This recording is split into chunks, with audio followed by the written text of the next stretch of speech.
শুভ সন্ধ্যা। ব্রিকলিং টিভির আজকের বুলেটিনে সবাইকে স্বাগতম। আজ 23 ফেব্রুয়ারি 2026। সংবিধান রক্ষায় রাষ্ট্রপতির অবস্থান, আন্তর্জাতিক অপরাধ ট্রাইব্যুনালে বিস্ফোরক ঘুষের অভিযোগ এবং তজুমুদ্দিনের উপাসনালয় থেকে নারীকে তুলে নিয়ে সংঘবদ্ধ ধর্ষণের অভিযোগ, এই তিনটি গুরুত্বপূর্ণ ইস্যু নিয়ে হাজির হয়েছি। আজকের আলোচনায় যা থাকছে: সংবিধান রক্ষায় অবিচল রাষ্ট্রপতি, ডক্টর ইউনূসকে ঘিরে গুরুতর অভিযোগ, তাজুলের নিয়োগ বাতিল, নতুন চিফ প্রসিকিউটর আমিনুল ইসলাম, তজুমুদ্দিনের উপাসনালয় থেকে হিন্দু বাক প্রতিবন্ধীকে তুলে নিয়ে সংঘবদ্ধ ধর্ষণের অভিযোগ। চলুন বিস্তারিত আলোচনায় যাওয়া যাক। সংবিধান রক্ষায় অবিচল রাষ্ট্রপতি, ডক্টর ইউনূসকে ঘিরে অসাংবিধানিক আচরণের অভিযোগ।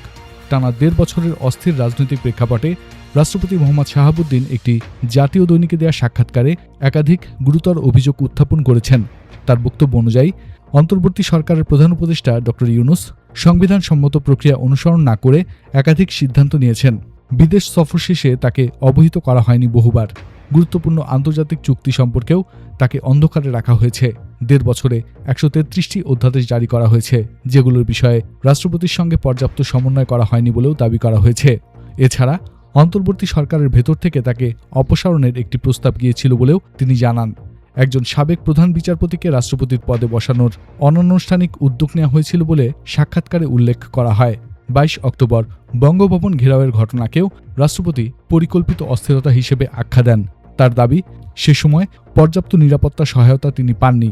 বিদেশ সফর বাতিল, মিশনগুলোতে রাষ্ট্রপতির ছবি অপসারণ এবং প্রেস উইং পুনর্গঠন, এসবকেও তিনি প্রতিহিংসামূলক পদক্ষেপ হিসেবে উল্লেখ করেন। রাষ্ট্রপতি বলেন, তিনি সাংবিধানিক ধারাবাহিকতা রক্ষায় অনড় ছিলেন। 3 বাহিনীর প্রধানেরা তাকে সমর্থন জানিয়েছিলেন বলেও তিনি দাবি করেন। তবে এসব অভিযোগের বিষয়ে ডক্টর ইউনূস বা বিদায়ী অন্তর্বর্তী সরকারের আনুষ্ঠানিক বিস্তারিত প্রতিক্রিয়া এখনো পাওয়া যায়নি। তাজুল অপসারিত, সাবেক আইজিপিকে রাজসাক্ষী বানাতে 1000 কোটি টাকার ঘুষের অভিযোগ। আন্তর্জাতিক অপরাধ ট্রাইব্যুনালের চিফ প্রসিকিউটর মোহাম্মদ তাজুল ইসলামকে তার পদ থেকে অপসারণ করা হয়েছে। অভিযোগ উঠেছে, সাবেক আইজিপি চৌধুরী আবদুল্লাহ আল মামুন সহ একাধিক আসামিকে রাজসাক্ষী করার প্রক্রিয়ায় বিপুল অঙ্কের অর্থ লেনদেন হয়েছে। Prosecutor BM. সুলতান মাহমুদ সামাজিক যোগাযোগ মাধ্যমে দাবি করেন, 1000 কোটি টাকার বিনিময়ে দায় মুক্তির চেষ্টা চলছিল। তিনি আরও অভিযোগ করেন, ধানমন্ডিতে তদন্ত সংস্থায় বসে একটি সিন্ডিকেট এসব প্রক্রিয়া পরিচালনা করছিল।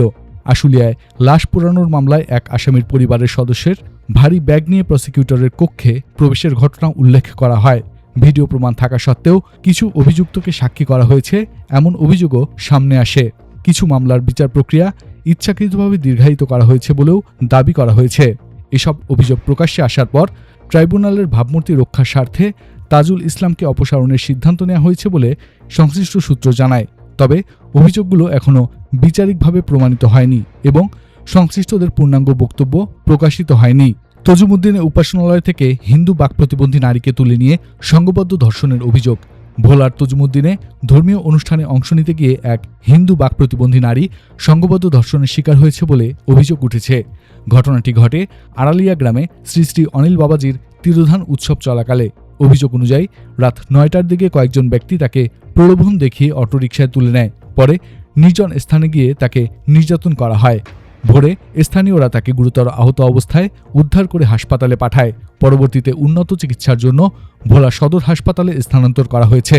তজুমুদ্দিন থানার ওসি জানিয়েছেন, ঘটনাস্থল থেকে আলামত সংগ্রহ করা হয়েছে এবং অভিযুক্তদের শনাক্ত ও গ্রেফতারে অভিযান চলছে।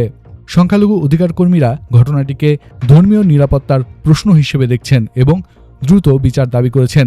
আজ এখানেই শেষ করছি। আগামীকাল আবার ফিরে আসবো নতুন কোনো গুরুত্বপূর্ণ ইস্যু নিয়ে। ততক্ষণ ভালো থাকুন, সতর্ক থাকুন।